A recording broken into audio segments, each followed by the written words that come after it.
गिबि गिबियावनो आङो बड'लेण्ड बुब्लिनिसिम जोंनि फुजा सामलायगिरिनिफ्राय फुजा बोथोरनि गाहाम हामलायनाय जासिहरग्रोबाय। जोंनि जितु सामा पूजा बे सामा पूजाया बे नैथि खेब। बे नैथि खेबाव जोङो 7 साननि थाखाय हाबाफारि लादों। बेवहाय जोंना फार्स्टनिफ्राय लास्टसिम अर्थात 31 अक्ट'बरनिफ्राय 6 नभेम्बरसिम जोंना बायदिसिना प्रग्रामफोर थागोन, कालारफुल प्रग्राम थागोन। जेरै जोंनि जौस्राङाव थागोन माखासे रोजाबगिरि, देंखोगिरि, लोगोसे मोसागिरि बेफोर थागोन।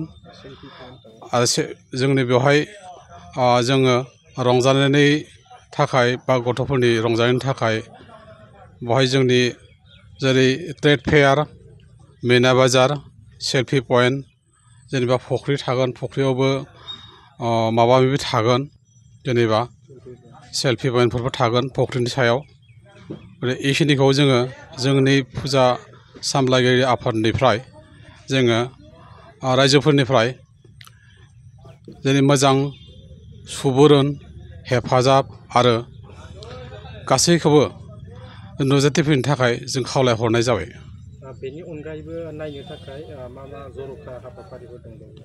बेनि अनगायैबो जोंनि फुजाथिलियाव जर'खा हाबाफारि हिसाबाव जेरै स्टेज प्रग्राम थागोन। स्टेज प्रग्रामाव जेरै दीक्षिता दत्त, कपिल स्वर्गियारि, मिथिसार बर' आरो लोगोसे मुंदांखा सासे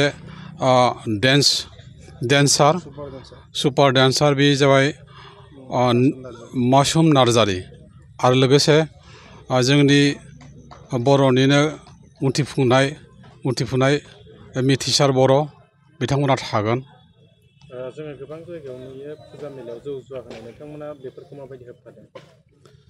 जोङो बेफोरखौथ' अलरेडि जोङो जोंनि फुजा थिलियाव जों ओरैबायदि सानो, माने ओरैबायदि मोनसे रायजोनो जों मेसेज हरनो नागिरो। माखासे फुजाफ्राव जौ जुवा बेफोरखौ लाखियो, नाथाय जोङो जौ जुवाखौ लाखिफायालासिनो बोरैहाय खुंफुंनो हायो, जों बै एग्जाम्पलखौ जेनेबा बै आइडिय'लजिखौ जों देखायनो नागिरदों आरो जों नाजाबाय थागोन आरो जों होबथागोन। आरो बियो जौ जुवाफोरखौ जोङो जिखुनु प्रकारै एडमिनिस्ट्रेसननि फारनिफ्राय हक बा जोंनि फारनिफ्राय हक जोङो बेखौ होबथागोन। बेखौ जों एलाउ होखाथारा। खालामनो हागोन।